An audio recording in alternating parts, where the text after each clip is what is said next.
E aí, Tutu?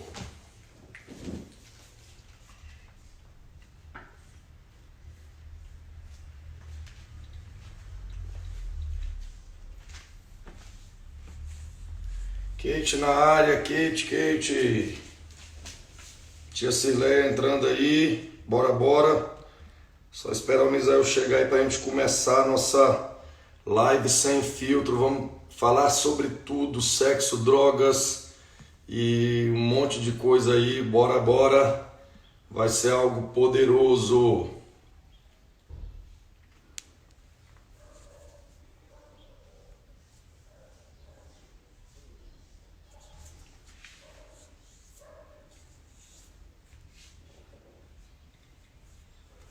Misael tá aí já não?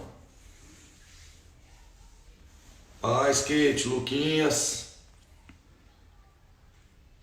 Só esperar o Misael entrar aí, gente. Hoje nossa live vai ser de perguntas e respostas. Já começa a preparar a sua pergunta aí, porque nós vamos falar sobre piercing, sobre tatu, sobre sexo antes do namoro, sexo depois que casa, porque muitos estão querendo fazer sexo antes de namorar e depois que casa não quer fazer mais sexo, né, Misael? Então nós vamos falar sobre isso aí também. Fala, pastorzão. E aí, bonitão? Nossa, não. Tá me ouvindo bem aí? Tô zerado. Vamos que vamos. Vamos que vamos. E aí? Já quer falar alguma coisa, gente? Esse aqui é o nosso pastor de jovens, Misael. Ele trabalha no ramo de vendas de produtos para informática, casado, pai do Davi, 62 anos não, gente. Quantos, Misael? 30 e quanto já?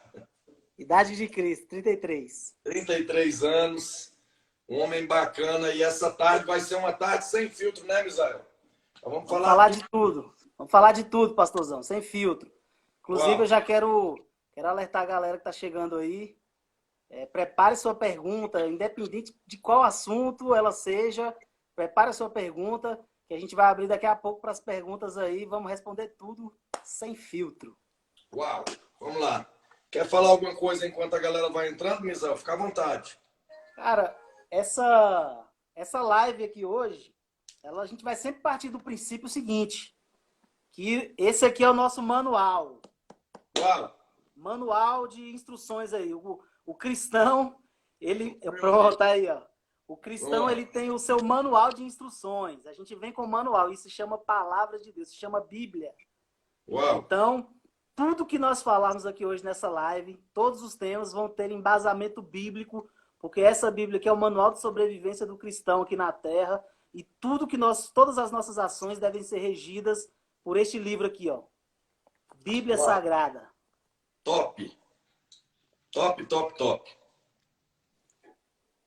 Isso aí. Então, já começa a preparar aí para você poder mandar as suas perguntas, porque vai ser uma tarde poderosa, uma tarde muito bacana. E a gente quer tentar te responder, como disse o Misael, partindo do princípio de onde nós cremos, que é a Bíblia.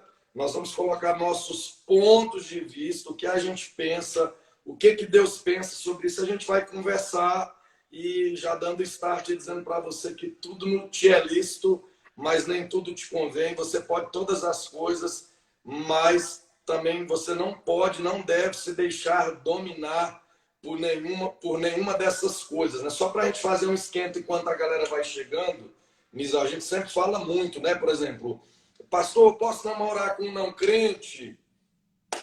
Pode, ué. É que nem diz o outro, poder, pode. Pode casar? Poder, Aí pode.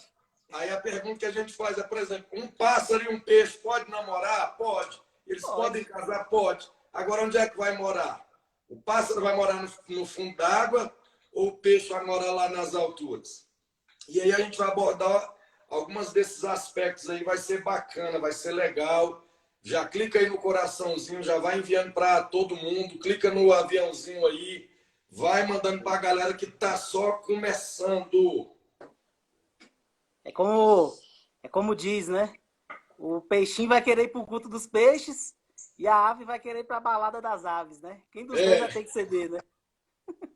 É verdade, Mizel. E aí, você quer falar alguma coisa aí já para dar uma introdução? Já quer abrir para perguntas e respostas? Você que manda aí. Eu vou te Eu seguir hoje. queria reiterar para você que tá nessa live aqui agora com a gente. Aperta nesse aviãozinho, nessa setinha aqui embaixo, aqui, ó, pertinho aqui, bem aqui onde eu tô com.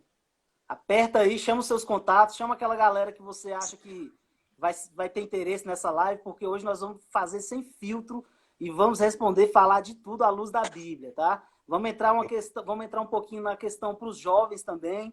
O pastor Marcelo vai falar de uma forma mais ampla e eu vou estar entrando mais na área dos jovens. Eu tenho certeza que essa live vai ser de bastante proveito para você. Hoje, eu estive conversando com algumas pessoas, vendo algumas postagens aqui de algumas pessoas, pastor Marcelo. E eu vejo que o pessoal está com muita saudade da igreja, viu? Até os que estão afastados estão com saudade de Deus, estão com saudade de Jesus, estão com saudade da presença de Deus. E eu acho que essa live vai ser muito interessante para quem está com esse sentimento, porque a gente vai esclarecer muita coisa que às vezes pode cair no esquecimento da galera aí, viu? Uau, que legal, que legal. Vai sim. E eu também tô, Misael.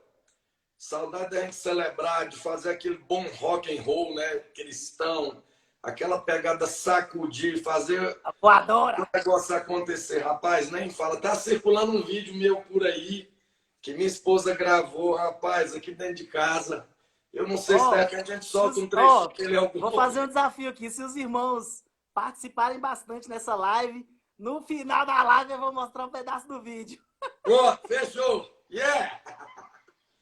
Bora, bora! Vai ser legal. Vamos ver se vai dar. Vou usar outro celular aqui, né? Vamos ver se vai dar certo. Beleza. Eu acho que eu tenho ele gravado aqui. Qualquer coisa eu solto daqui mesmo. Pronto. O senhor solta daí. Então, assim, pastorzão. Vamos abrir aí. A gente vai fazer assim, ó.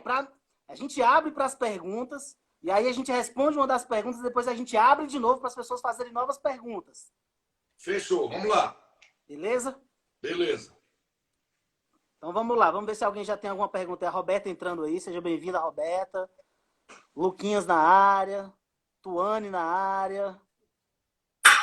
Pastor Elane, um abraço, minha pastora, Deus abençoe. Cirleia, grande abraço, Cirleia, para você. Meu grande amigo Gabriel aí, um abraço para vocês. Bora, tia Cirleia, tia Gabriel. Kelzinha aí, Raquel Cosmo, beijo, meu amor. Uau. Maiara, beijo, Maiara. Adriana. Vamos ver quem mais aqui. Bel Manzella.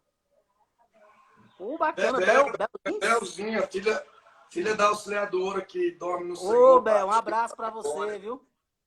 Um abraço, Bel. Que legal, Bel. Filha da nossa querida Dora, que Deus a tenha. Amada por todos nós. A Cris tá a esposa do tesouro, rapaz. Olha aí. Tá aí. Tá aqui, Cris. Andrezão. Um abraço, André. Diretor de marketing. Meu sobrinho Lipe Lala acabou de entrar. Lipe, I love you. Filipão, filho da nossa pastora Elane. Grande abraço, Felipe. Beijo pra você. Deixa eu ver quem mais aqui. Meu pastorzão Marcos Nunes. Grande abraço. Fiel conselheiro nosso. Aline Dantas. Aline, grande abraço. Nós temos um senhor que acabou de entrar, André Barros. Seja bem-vindo, senhor André. Wesley, negão. Wesley Snipes, grande abraço. Já tem pergunta aqui. Vem cá, Ana. Pastorzão, deixa eu agradecer aqui rapidinho o meu pastor Marcos. Essa semana ele fez um almoço pra gente lá na casa dele. Como é o nome do frango? Frango espanhol. Frango à espanhola. Tava uma delícia. Um grande abraço, meu pastor. Quem fez? Quero de novo. Quem fez? Senhor? Quem fez esse frango? Ele que fez o frango à espanhola. Levava bacon, leva pimenta de cheiro. E é um negócio top demais, viu? Top. Uau. Já chegou a pergunta aí, Misael. Vamos soltar aí. Manda. Como posso enfrentar a pressão para fazer o que é errado? Acho que se você clicar na pergunta, ela vai para lá. Isso. Agora Oi. Tá aí a pergunta, Misael. Como posso Como enfrentar... Pode ir, falar. vai lá. Como posso enfrentar a pressão para fazer o que é errado? Isso é um problema recorrente, né, pastor?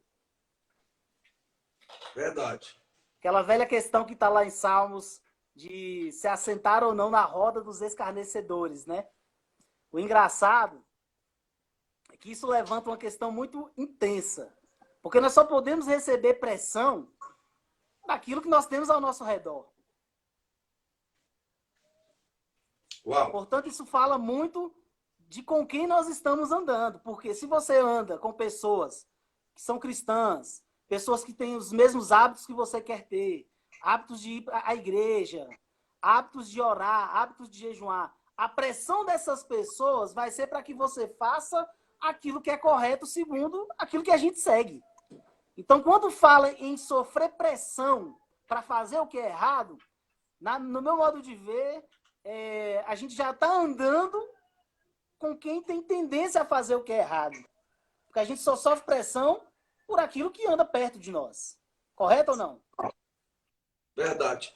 Já dizia Érico Rocha. Que... Já dizia Érico Rocha, nós somos a soma das 3 pessoas que andam do nosso lado. Então, se você anda com pessoas que têm um pensamento contrário ao cristianismo, ele vai te arrastar para lá. Então, fuja dessas pessoas. A pressão, ela vem de quem está do nosso lado. Então, essa pessoa que fez essa pergunta, acho que não sei se mostra, Tuane, né? A Tuane. Não insinuando aqui que a Tuane está andando, não insinuando aqui que ela está andando com pessoas que não são cristãs, talvez, mas eu acho que o primeiro princípio para que a gente não sofra uma pressão tão grande é selecionar as pessoas com as quais nós vamos andar, com as quais nós vamos caminhar. Isso é o primeiro princípio. Agora, existe a pressão universal, a pressão geral. Que, em geral, é pressão da mídia. Em geral, é pressão para que as moças não casem virgens. É pressão para que você vá para a balada aos finais de semana. Essa é a pressão universal. É a pressão que nós sofremos de um modo geral. E hoje nós vivemos tempos onde a mídia tem massacrado os cristãos com essa pressão. Porque o que a gente aprende é o seguinte: chegar na sexta-feira, você tem que estar louco para ir para uma balada. Sextou. Né? O pessoal fala, sextou. E isso tudo vai contra o que a gente escolheu para nós, porque evangelho é uma escolha. Evangelho é um princípio de vida, é um estilo de vida e é uma escolha, pastor Marcelo. Uau, verdade, Misael. Responde, Tutu, sua pergunta. Mais alguma pergunta, gente? Pode mandar sua pergunta sobre drogas, sexo, rock and roll, tatuagem, piercing. E vamos que vamos. Muito, muito bem colocado, Misael. Essas pressões externas, né? Que faz. Eu lembro quando a gente era. Olha o pitbull do Misael aí. Eu lembro quando a gente era menorzinho, o pastor Israel vai lembrar que é mais dessa época. Então tinha aquela pressão, né? De um. Ficava assim, um colocava o dedo na frente do outro e dizia assim: corta. Se você cortar, eu vou dar um murro na sua cara. Ou cospe aqui que eu quero ver se é um. Ficava aquela pressão para ver se rolava uma briga no intervalo da escola, antes do horário das aulas, pós o horário das aulas.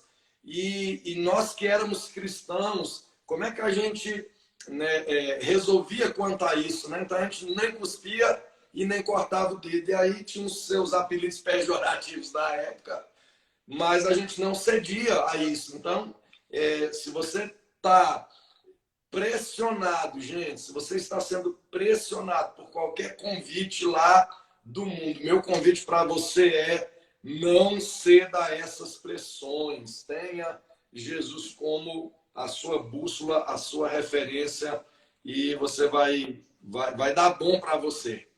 Pastorzão, é porque hoje, se você não participa das rodinhas, você não é bem visto, né? O que o mundo prega é isso. Na faculdade, se você não fizer parte da turma dos descolados, você é um quadradão, você é um zero à esquerda.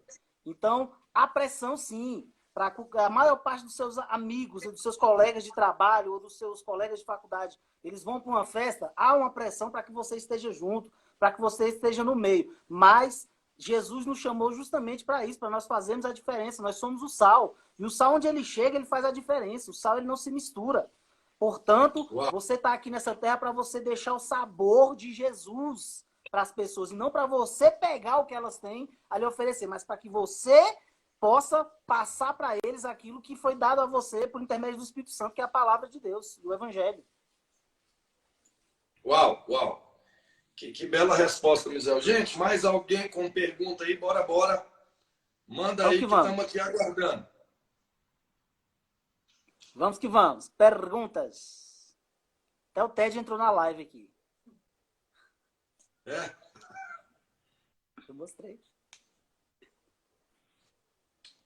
Vamos lá? Vamos lá. Alguém Tuane tá com falou que medo, tinha umas gente? 20 perguntas para fazer aí, viu? Quem? A Tuane. Pode Cadê ir, o Tuane. Lucas? Mais Cadê os uma. jovens? Manda. Já mandou outra, peraí. Bárbara, um grande abraço, Bárbara. Tá com a gente aí também.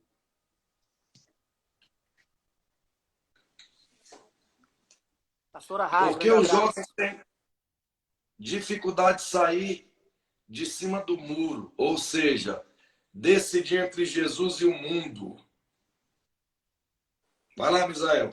Pode mandar. Pode mandar, pastor. Leu aí?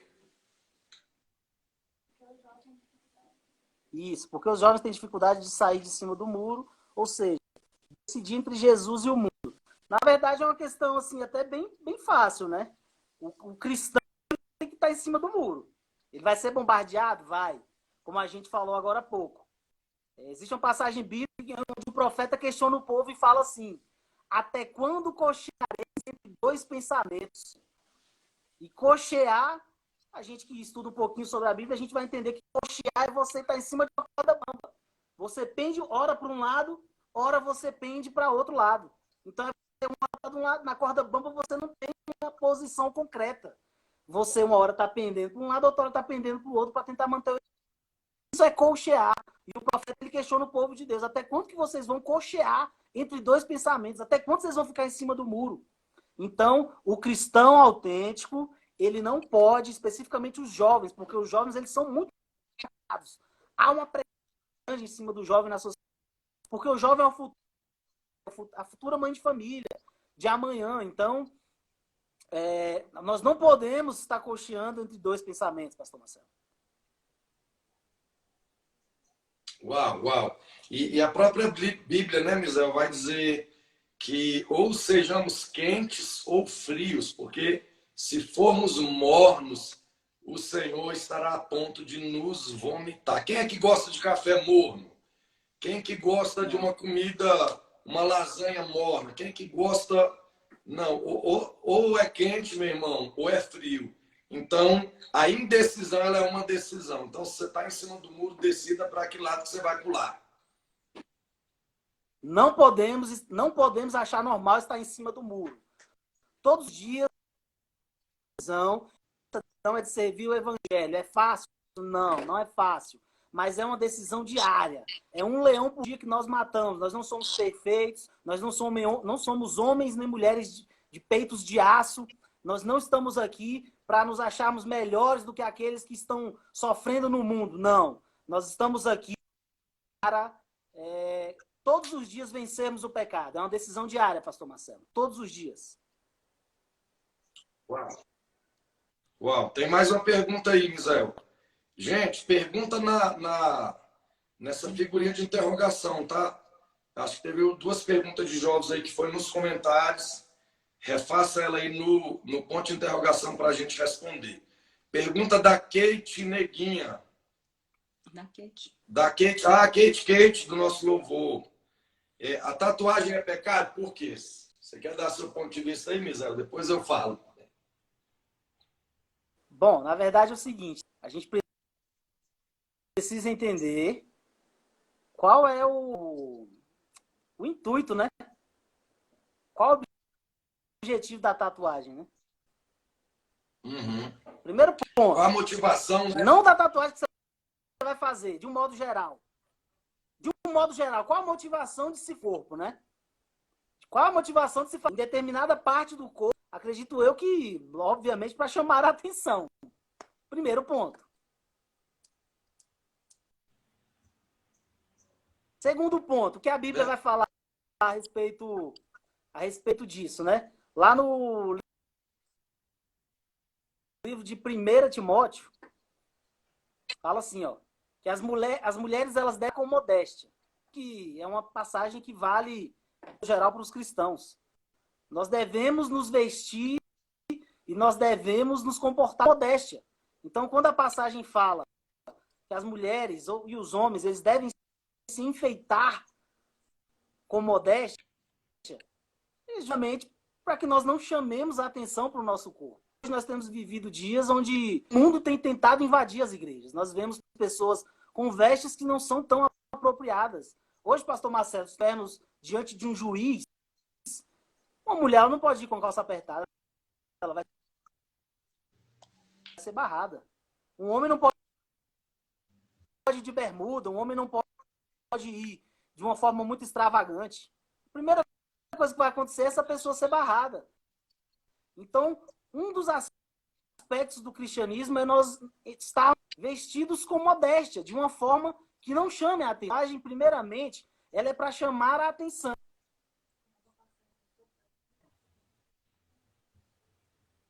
Pode prosseguir, pastor. Gente, Levíticos, isso mesmo, Israel, bem colocado. Levíticos 19, 28. Tô te ouvindo, tá me ouvindo? Oi, tá me ouvindo? Tô. Eu acho que a sua internet está dando um delay aí, mas estou te ouvindo. Queridos, Levíticos 19, 28.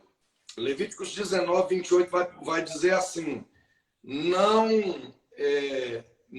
faça cortes no seu corpo, né? Não faça cortes, não retalhe o seu corpo e nem faça uso de tatuagens. Assim diz Adonai, o Senhor. Então, vamos entender aquele contexto lá de antigamente, quando eu e você não sonhávamos nem em nascer, talvez nossos pais não existiam. Então, assim, naquela época, né, era comum, Israel, era comum ter vários segmentos de adoração. Então, se adorava árvores, se adorava bois, se adorava deuses dos balaíns, deus do fogo, e por aí vai. Então, como que eles usavam a tatuagem daquela época? Eles usavam para marcar um símbolo pagão, para imprimir, seja no braço, no rosto, no peito, nas costas, o símbolo do Deus que ele adorava. Então, o contexto da tatuagem naquela época era algo bem relacionado a isso, né? Ao paganismo. E aí, bem como você colocou, trazendo para os dias de hoje, qual é a motivação de você ter uma tatuagem? Por que eu quero fazer? Quais são as implicações no futuro? Lembrando, queridos, que foi um texto que eu até coloquei aqui agora há pouco. Tudo me é lícito, mas nem tudo nos convém. Então, nós aqui, eu, Marcelo, meu posicionamento para você é não faça tatuagem. Mas muitas vezes eu não consigo mandar nem em mim, eu vou conseguir mandar em você, queridos. A gente não consegue. Então, nosso conselho para você é: seja um cristão moderado, pense bem antes e, de fato, como Israel colocou, analise qual é a motivação disso aí tudo, né? Responde, Kate. Próxima pergunta aí. Mais alguma consideração, Misael? Disso, a Cássia acho que perguntou aqui nos comentários aqui, se tem algum texto bíblico sobre não fazer tatuagem. Não, você não vai encontrar texto bíblico nenhum, Cássia, falando sobre isso, apenas lá em Levíticos 19, 28, que era uma questão de um mandamento lá para o povo da antiguidade. Então, essa era a grande questão, porque eles tatuavam seus deuses, faziam uso da tatuagem pagã. Faziam uso da tatuagem pagã. Então, não há proibição bíblica. Agora a gente sempre coloca aqui, qual é a motivação disso? Por que eu vou fazer? Para quê, né? Qual a finalidade? Gente, hoje a internet está horrível. Lili, esposa do meu amigo Mineirinho, bem-vinda lá de BH. Sheilinha. Voltou, Misa? Vai lá.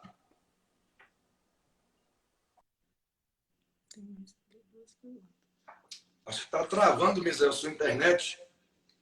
Pode soltar, Flávio. Tem mais duas perguntas aí. Tô tentando abrir aqui.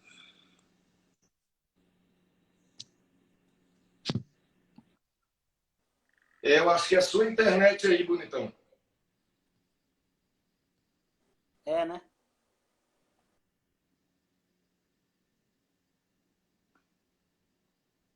Como deve ser a demonstração física durante o namoro? Quer responder essa aí, Misael? Vai lá. Pergunta da Tuane.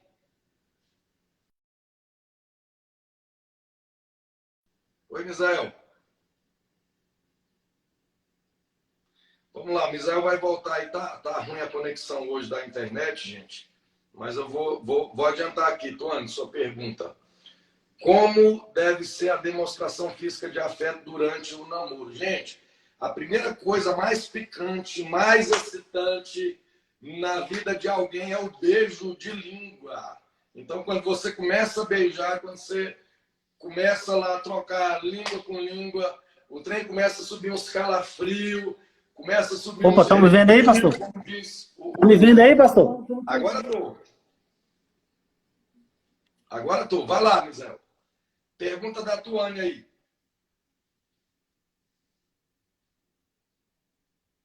Oi, Misael. A internet está horrível hoje, gente do céu. Meu Deus, my God. Então, finalizando lá, tá... Oi, Misael. Voltou. Tá me ouvindo agora, pastor? Tô. Como deve ser a demonstração física de afeto durante o namoro? Eu vou deixar para o senhor começar essa, né? O pastorzão vai falar. Depois eu emendo. Eu tava falando aqui, ó.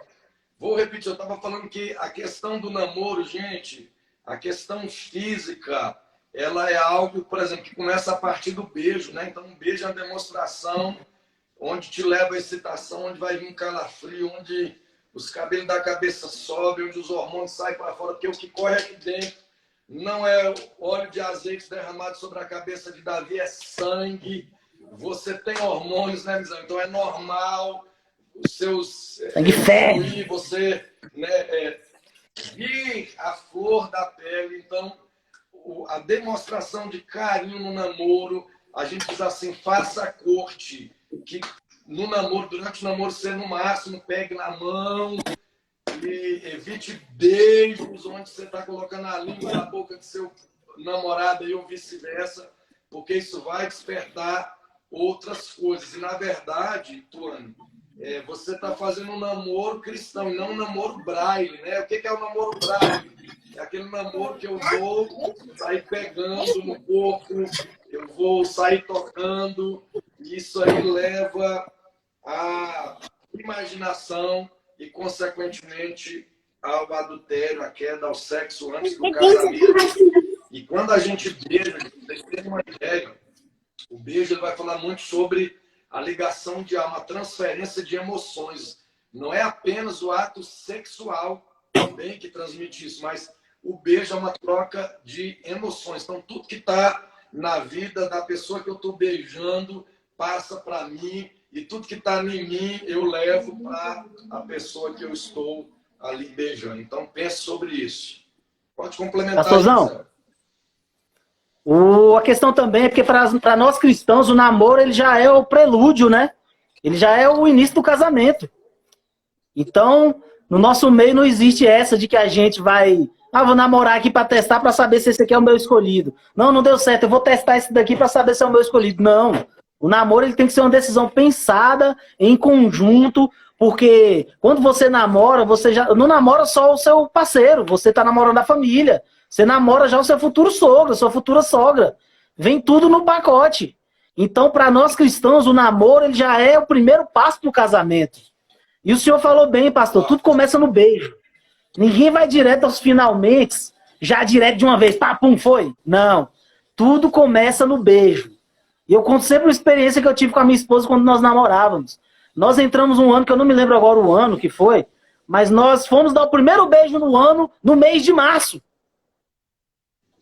Nós namoramos 5 anos e meio. E eu não lembro qual ano foi agora, mas em um dos anos nossos de namoro, um dos nossos anos de namoro, o nosso primeiro beijo do ano foi quase chegando no mês de março. E aí eu comentei com ela, eu falei, acho que foi 2010, se eu não estiver enganado. Eu falei, meu amor, você reparou uma coisa? Ela falou, não. E eu falei, nós ainda não temos o nosso primeiro beijo desse ano. Nós nos beijamos na virada do ano, que é algo comum, corriqueiro, e o nosso primeiro beijo, depois do beijo da virada, pastor, foi praticamente no mês de março. Então, se você vigiar no beijo, você já está meio caminho andado já, para que você não caia em tentação. Uau, é verdade. E evitar tudo começa no beijo. E evitar toques físicos, né? Até porque, como eu disse lá, tem sangue aqui, irmão, tem hormônios dentro de você. Então, se você fica deitado no colo do seu namorado ou vice-versa, se você ficar alisando o peito um do outro, há áreas que não pode beijar, porque a galera tá com os hormônios explodindo, irmão. Tá com os hormônios saindo para fora. E aí tem que ser, porque o beijo ele é bem erótico, né? Ele erotiza muito e acaba que aflora muito e algo que não era para acontecer. E dentro disso, Misael, tem até um texto de Cantares que fala para que seja o homem e a mulher ele não sejam indolentes, né? Porque muitas vezes o que acontece? No beijo, na carícia, no toque, às vezes a pessoa não vai ceder para o outro, mas ele vai despertar pecados na vida da pessoa que depois ele não vai querer concretizar. E aí, claro que ele também está pecando, né? E você só cai no laço quando põe o pé nele. E há pessoas que não caíram porque não tiveram oportunidade, né? Caiu dentro de si, mas só precisa de uma oportunidade para consumar. Responde aí, tudo começa no beijo, depois do beijo vem a carícia, depois da carícia, meu amigo, ninguém segura mais, acabou. Só Jesus na causa. Verdade. Beber Vamos lá, mais uma, pastorzão. Vamos lá. Beber é pecado, pois na Bíblia fala, portanto, quer comais, quer bebais ou façais outra coisa, ou qualquer outra coisa. Vai lá, Misael. Dá para continuar a pergunta aí ou ela termina aí? Vê aí, Flávio. Deixa eu olhar. Deixa eu abrir aqui. Quer comais, quer bebais, eu acredito que o final seja façais tudo para a honra e glória do Senhor, né? Alguma coisa assim, né? Acho que Isso mesmo. Beber é pecado, pois na Bíblia fala, portanto, quer comais, quer bebais, ou façais qualquer coisa. Mas é isso mesmo, Isabel. Você traduziu aí. Isso. Na verdade, assim, a questão a Bíblia trata muito sobre a questão da embriaguez, né? Sim. A embriaguez, ela vem... eu estava numa conversa com o senhor essa semana, o senhor comentou isso, né? A todas as passagens bíblicas onde fala sobre a embriaguez está relacionada ao problema. Todas as pessoas que se embriagaram na Bíblia, elas trouxeram problemas para si. Elas trouxeram um problema sério. Elas passaram por coisas terríveis, né? Um dos exemplos aí seria Noé. Bebeu e passou vergonha diante dos filhos, ficou nu diante dos filhos. Então, quando a gente entra diretamente na questão da embriaguez, eu acredito que entra numa questão séria, porque a embriaguez a gente deixa de ter controle sobre o nosso corpo, né? E lá no livro, lá na Bíblia diz o seguinte: ou não sabeis que o vosso corpo é templo do Espírito Santo que habita em vós, proveniente de Deus, e que não sois de vós mesmos. Olha o que a Bíblia fala. O nosso corpo, ele não pertence a nós mesmos. Ao contrário do que muita gente pensa, ao contrário do que o mundo prega, o nosso corpo, ele não pertence a nós. Nós não podemos fazer o que a gente quiser com o nosso corpo. Está lá em 1 Coríntios. Então, a questão justamente de beber ou de embriagar-se é a perda do domínio próprio. Eu costumo dizer, pastor, com as pessoas que eu converso, com os jovens com quem eu converso, que a cachaça, o vício na cachaça ele é pior, muitas vezes, do que o vício em algum tipo de droga, porque a cachaça ela tira a dignidade de um homem. A cachaça, eu acho que pior do que a cachaça, só o crack. Porque você não costuma ver, não estou aqui fazendo apologia nenhuma às drogas, longe de mim, mas você não costuma ver uma pessoa que fuma maconha deitado na rua com um cachorro lambendo a boca dela. Mas você vê um bebum acontecendo isso com um bebum. Verdade. Óbvio que todas as drogas fazem mal ao nosso corpo e, como nós acabamos de ver, ele não pertence a nós, ele é templo do Espírito Santo. Então nós não podemos fazer isso. Não, eu quero abranger essa questão da embriaguez, não somente a ela, mas abranger a questão das drogas também, onde nós perdemos a nossa consciência. Né? Pode dar prosseguimento, pastor.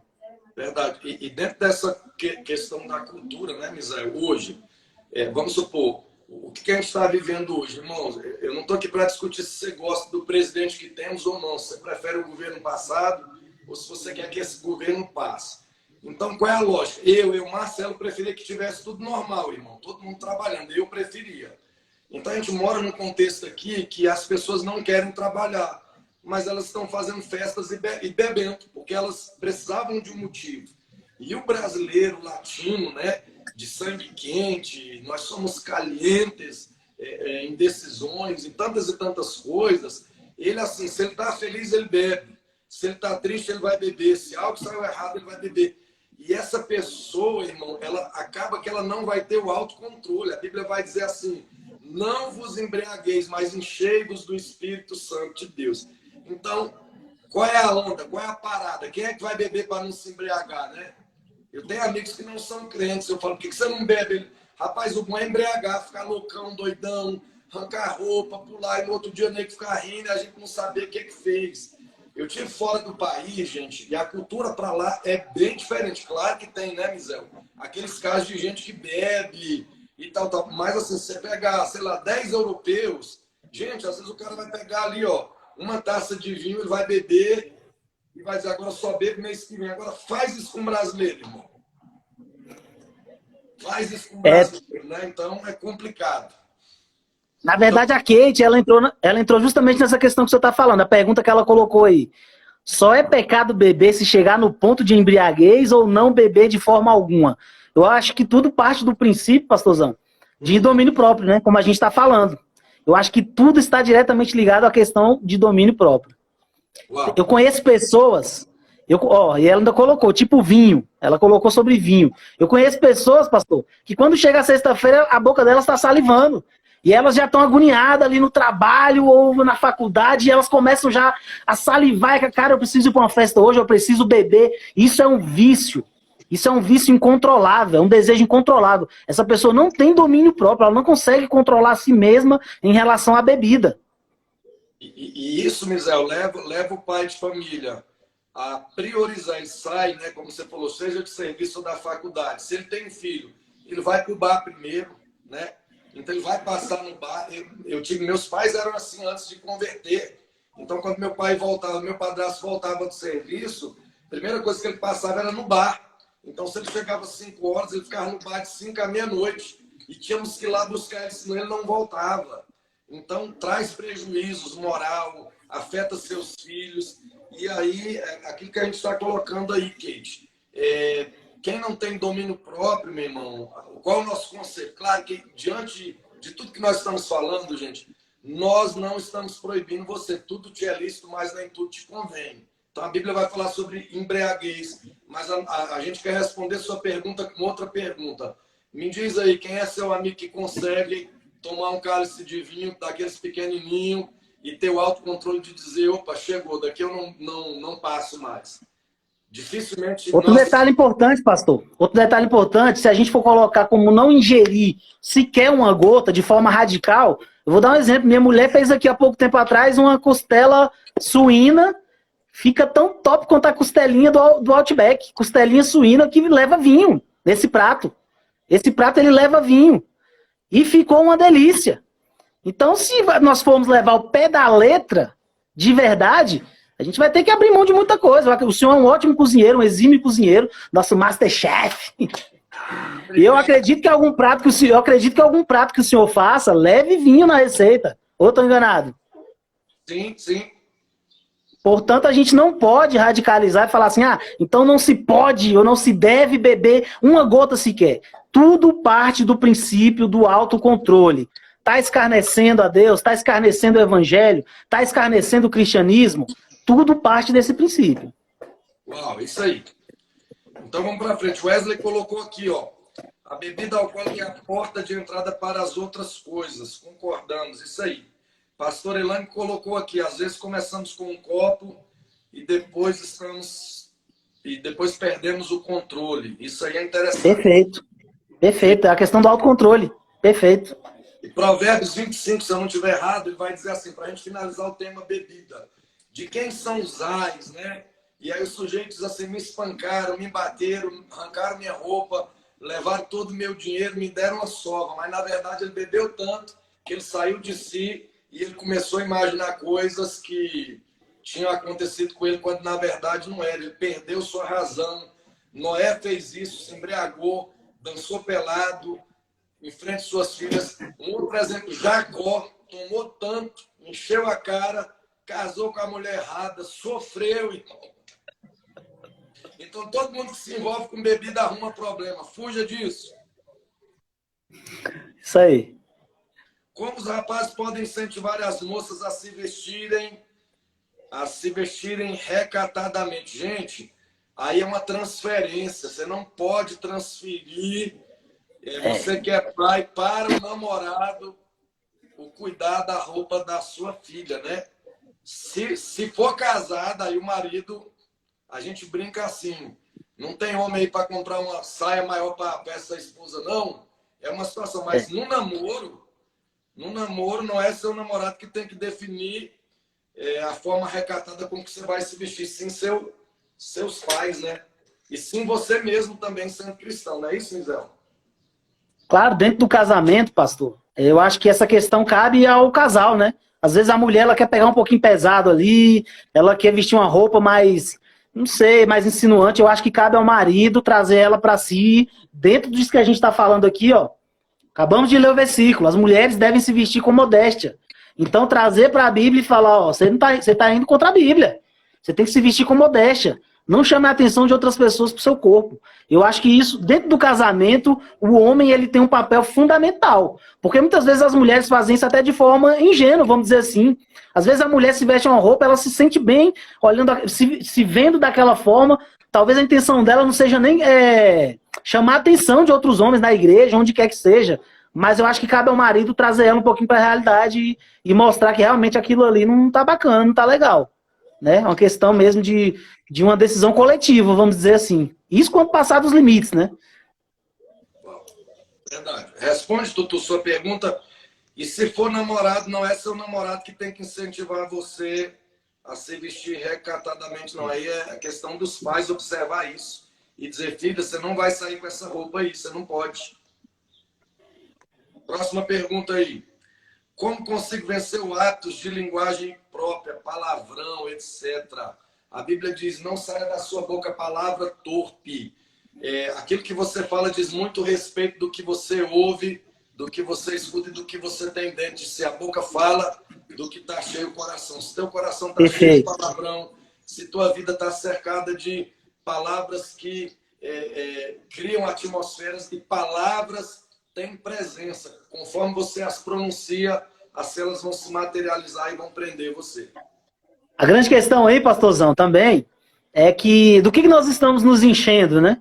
Porque se a boca fala do que o nosso coração está cheio, do que nós estamos enchendo o nosso coração, do que nós estamos nos alimentando, do que nós estamos cheios. Se você se alimentar daquilo que não presta, só vai sair da sua boca aquilo que não presta. Se você se alimentar daquilo que é bom e agradável aos olhos do Senhor, você só vai falar daquilo que é bom e agradável aos olhos do Senhor. Então, eu acho que parte muito do princípio da forma como nós estamos nos alimentando espiritualmente. Uau, forte. Próxima pergunta. Vamos lá. Enquanto sai a próxima pergunta aí, pastor, a questão também essa questão das vestes e das mulheres levantada, vai um pouco de encontro também ao nosso comportamento como cristãos, né? Principalmente o dos homens, né? Principalmente o comportamento dos homens. Eu acho que a gente se depara com muitas situações no nosso dia a dia, principalmente dentro da igreja, onde tem todo tipo de pessoa dentro da igreja. E a gente, em determinados momentos, a gente precisa ignorar, viu?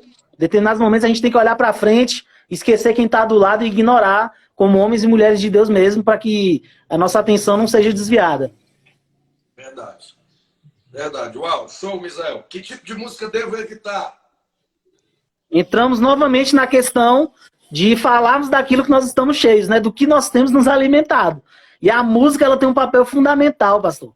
Pastor Israel, aqui da nossa congregação também, não sei se ele está aí com a gente hoje, mas ele costuma dizer o seguinte, em uma pregação dele, há muitos anos atrás, eu ouvi ele dizer e eu guardei no meu coração. A música ela tem um papel tão profundo, tão fundamental, ela tem uma força tamanha que muitas vezes você ouvindo uma música em inglês, você não entende nada de inglês, a música está falando de suicídio, a pessoa vai lá e pula do 15º andar e se suicida, sem entender nem o que a letra está dizendo. Tamanha é a força da música no ser humano. A ciência diz que o bebê, no ventre da sua mãe, na barriga da sua mãe, ele já entende o que é música. Ele ouve a voz do seu pai, ele ouve a voz da sua mãe como sons de música. Por isso que quando nasce o bebê, ele já consegue reconhecer ali a voz da mãe, a voz do pai. Então a música ela tem um papel fundamental. E não podemos esquecer ainda que o inimigo das nossas almas, ele era responsável por música nos céus. Ele era responsável pelos corais angelicais que prestavam louvores a Deus. Então o princípio da música é o seguinte: prestar louvor a algo. Render homenagem e louvor a algo. A música que você está ouvindo, ela rende homenagem a quê? Ela valoriza o antropocentrismo, o homem no centro de tudo. Ela valoriza ali o sexo fora do casamento. Ela valoriza ali a vulgaridade do corpo. Ou ela valoriza o Espírito Santo? Ela engrandece a Deus como o Criador de todas as coisas. Já dizia Aristóteles, né? A música tem o poder de transformar e de formar o nosso caráter e a nossa mente. A música, ela influencia. Às vezes eu passo na rua aqui, onde eu morei, aqui próximo à sua casa, e às vezes eu encontro alguns amigos com uma garrafa de pinga escutando aquela música. Eu não tenho nada, eu não tenho carro. Uma resposta a alguma coisa de música. Então, olha o tipo de coisa. Aí o cara vai passar a vida toda ouvindo músicas aí que traz depressão, traz angústia, né? Como você colocou, vai te manter aprisionado, vai gerar suicídio, vai gerar depressão. Um dos maiores exponentes que eu acho, poeta, eu particularmente acho isso, poeta, não é porque o cara, a gente não pode definir se no fim da vida dele, né, Misael? Ele se converteu, arrependeu, chama-se Renato Russo. Eu cresci, sou quarentão já, estou na casa dos 40, então cresci ouvindo Legião Urbana, Renato Russo, que eram as bandas da época, antes da minha conversão, né? Eu sou da década de 80.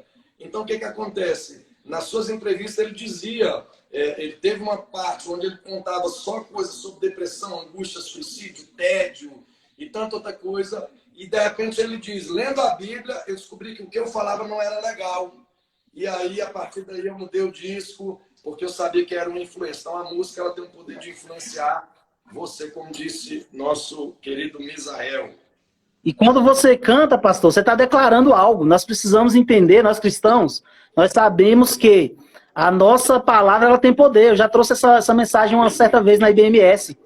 E nós sabemos que quando a gente canta, a gente está declarando algo com a nossa boca. E existe um estudo muito forte que diz o seguinte, que toda música que é cantada no carnaval no Brasil, porque existe sempre todo ano, vamos falar um pouquinho do meio secular agora. Todo ano existe uma música que é a mais cantada durante um determinado período do ano no Brasil, que é o período do carnaval. Então, existe um estudo muito profundo feito a respeito disso. Vou dar um exemplo. No ano em que a música do carnaval no Brasil foi o Lepo Lepo, onde as pessoas declaravam que não tinha carro, não tinha teto, não tinham nada, e que quem quisesse ficar com elas seria porque gosta. E não por conta do que elas têm. Foi o ano de maior crise no Brasil. Foi um ano onde o brasileiro passou maior perrengue, maior recessão. Então, esse ano nós tivemos um exemplo aí que tá muito fácil de entender, né? Marquinha tá ok, e não sei o que tá ok, e brota no bailão, e a gente teve os bailes todos cancelados, pastor Marcelo. Todos os bailes foram cancelados. Ninguém se vê mais, ninguém pode mais encontrar com o outro na rua, ninguém pode mais marcar o frevo, o show foi cancelado. Então, preste bastante atenção naquilo que você tem declarado, o que você tem ouvido como música e o que você tem cantado como música. Isso vai dizer muito sobre o que você é e sobre quem você é. Próxima pergunta, lê aí, Misa. É da Aline Dantas. Deus abençoe você, Aline. Explica aquele versículo onde fala que o homem é a cabeça da casa e como isso influencia no namoro. Interessante. Interessante. Nós tivemos uma reunião há pouco tempo de lideranças e pastores na IBMS e me chamou a atenção uma frase que a missionária Nilva falou. Ela deu um exemplo e ela disse que o homem ele é o cabeça da casa. Interessante que quando fala isso, nós não estamos nos referindo à submissão ou que o homem deve submeter a mulher aos filhos, a humilhações, nem nada disso. Mas eu acredito que Deus deixou o homem como o cara que toma as decisões, pastor Marcelo. E eu já tive vários exemplos, não estou falando só dentro da minha casa. Exemplos onde a mulher tenta atravessar o marido e as coisas não vão bem. A mulher, ela é coajudadora do seu marido, ela vai incentivá-lo, ela vai dar ideias. Existem coisas que nós não vemos, nós como maridos, nós não vemos. Nós não conseguimos ter a percepção. E a mulher, ela tem um sentido mais aguçado. Eu chamo de Espírito Santo, alguns chamam de sexto sentido, né? Eu chamo de Espírito Santo. Porque eu acho que o Espírito Santo, ele é mais, vamos dizer assim, sensível nas mulheres. E realmente elas têm um sentido aguçado, pastor. Tem coisas que nós não vemos que elas veem. Não vai por aqui que vai dar errado. E às vezes a gente, como cabeça, toma a decisão, baseado no que a gente pensa, e a gente vai para aquele caminho e realmente a gente quebra a cara. Então eu acho que basicamente é isso. É o homem ouvir a sua mulher e os dois tomarem uma decisão em conjunto, mas sempre a mulher respeitando a autonomia do marido como cabeça da casa. Uau! Eu gosto de uma frase que John Maxwell fala: qualquer um pode dirigir um navio, mas somente um líder pode estabelecer o rumo. Então, homens, dê o rumo certo para a sua casa, para a sua família, em nome de Jesus. Assumir o papel... A Luciene. Sim. A Luciene falou um negócio interessante. Jesus é o cabeça, o homem é o sacerdote e a mulher é a adjuntora. Falou tudo. Perfeito. Jesus é o cabeça da família, o homem como sacerdote, ele tem a sua autonomia na família e a mulher adjuntora. Acabou, morreu o assunto. Uau, isso aí. E quando Davi estava prestes a morrer, ele chama Salomão e Salomão talvez poderia ter pensado, ele vai me dar as estratégias, vai dizer quanto dinheiro deixou para mim construir o templo. E Davi pegou, sacudiu Salomão e disse: seja homem! Seja homem, homens, seja homem. Bata no peito e diz: mulher, a conta é comigo. Né? Bata no peito e diga, claro, que com o apoio da esposa, mas esse aqui é o caminho que vão mandar por ele. Então, o sacerdócio é isso, como você colocou, dar diretriz e ser o porto seguro, né? Um homem seguro, rapaz, bagunça a família, bagunça a casa. Pastorzão, e o homem, ele tem que ter isso, pastorzão. O homem, ele é a pessoa que leva o negócio pra frente, ele vê algo, ele vai lá e resolve. Ele vê uma lâmpada queimada, ele vai lá e troca. Isso não impede o homem de lavar uma louça. Antes dessa live, eu tava aqui lavando louça. Tava lavando louça, ajudando a minha esposa. Olha, falou ali que é verdade. Eu tava lavando louça, pastorzão. Então, sim, isso não tira a masculinidade, isso não tira a virilidade do homem, muito pelo contrário. Essa semana eu passei o meu sábado inteiro, eu tô de férias em casa, e essa semana eu passei o meu sábado inteiro limpando o teto e limpando parede aqui em casa. Então o homem, ele é esse cara que vê, e às vezes ele não vê, a mulher fala: tá precisando de uma limpezinha aqui, tá precisando subir uma escada ali, tá precisando arrumar o forro aqui do banheiro. Então o homem, ele é essa pessoa que vê o negócio e vai lá e faz acontecer. Eu acredito que isso, como cabeça, basicamente seria isso. E a Aline perguntou, como isso influencia no namoro? Eu acho que o casal que está namorando, ele já tem que começar a ter um acompanhamento justamente para estar alinhado com isso que a gente está falando. Então, por isso é necessário um casal que está namorando procurar os seus líderes, procurar os seus pastores, porque um casal que está namorando, ou pensa em começar a namorar, eles precisam desse acompanhamento, porque tudo que você vai passar, nós já passamos. O caminho que você vai trilhar, a estrada que você vai percorrer, nós já passamos por ela. E é muito mais fácil nós aprendermos com os erros dos outros do que com os nossos próprios, porque com os erros dos outros não dói na gente. Então, a pessoa, o seu pastor, o seu líder, ele vai te acompanhar e vai dizer: não vai por aí, porque por aí vai doer, por aí vai machucar. Então é muito mais fácil nós aprendermos com os erros dos outros, pastorzão. Uau, isso aí, isso aí. E o namoro é basicamente uma corte, né?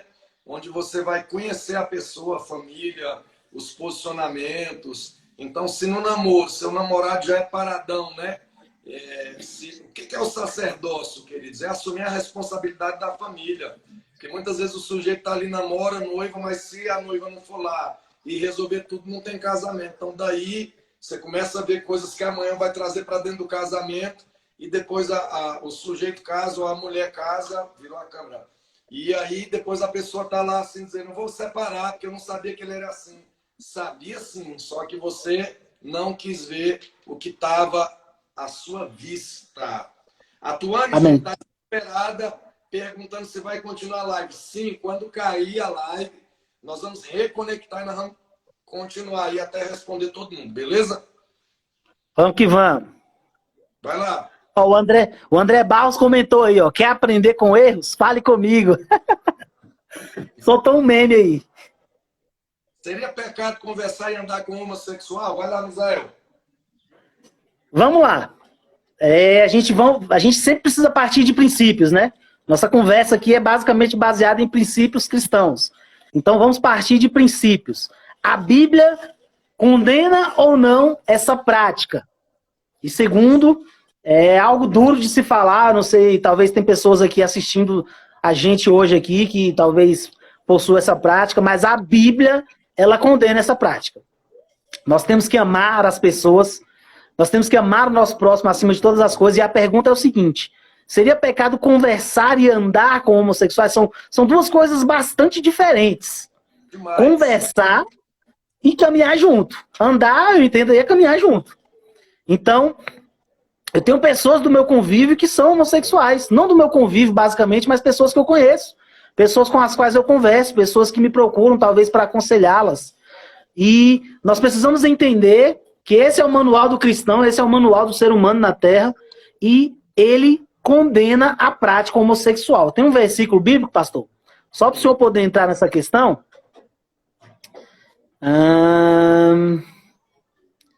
Vamos lá. Diga aí, então, diz assim, ó, 1 Coríntios 6. Vocês não sabem que os perversos, em outra versão fala injustos, não herdarão o reino de Deus? Não se deixem enganar.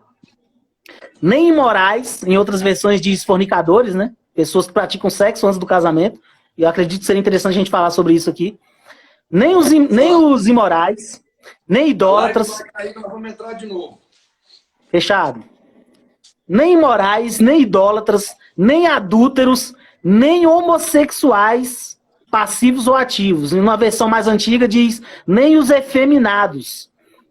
Então talvez o que eu estou falando para você aqui agora seja algo duro de se ouvir, mas a prática homossexual ela vai contra os princípios bíblicos. Isso não significa, irmãos, o que eu estou falando não tem nada a ver com homofobia. Nós temos que amar as pessoas acima de qualquer coisa, menos acima de Deus. Então, depois de Deus, nós temos que amar o nosso próximo. É importantíssimo nós amarmos o nosso próximo. Nós amarmos a pessoa. Nós amamos as pessoas, mas nós não somos obrigados a concordarmos com a prática delas. Né? Eu não quero aqui citar exemplos para não dizer assim, mas você está comparando um homossexual a um ladrão, está comparando um homossexual a isso. Não, eu não quero citar exemplos, mas existem inúmeros exemplos de pessoas que nós amamos e que nós não concordamos com as práticas dela. Nós não somos obrigados a concordar com o que as pessoas praticam, mas nós devemos amá-las acima de tudo e mostrar o que diz isso aqui. Ó. Esse é o principal objetivo do cristão aqui na Terra. Mostrar o que diz a palavra de Deus. Se bate com o que está escrito aqui, irmão, é justo, é correto. Se vai contra o que está escrito aqui, não é correto. Eu acho que a questão é bem simples assim. Verdade. E as pessoas, Misael, elas são muito pejorativas quando se diz respeito a lesbianismo, homossexualismo em geral, né? Porque é um pecado como o outro que rouba, como o outro que adultera, como o outro que pega a mulher do outro irmão, como o outro que furta. Normal, é pecado normal, como qualquer outro. E Deus perdoa quando a pessoa se arrepende, sim. E nós, como Igreja Batista Ministério CMA, amamos você que é diferente, irmão. Amamos você que gosta de um cabelo doido, um cabelo rapado, que tem um brinco aqui, uma tatuagem. Bigode. E nós queremos ajudar você e dizer para você que nós chamamos que Jesus ama você. E dentro do amor de Jesus por você, Jesus não ama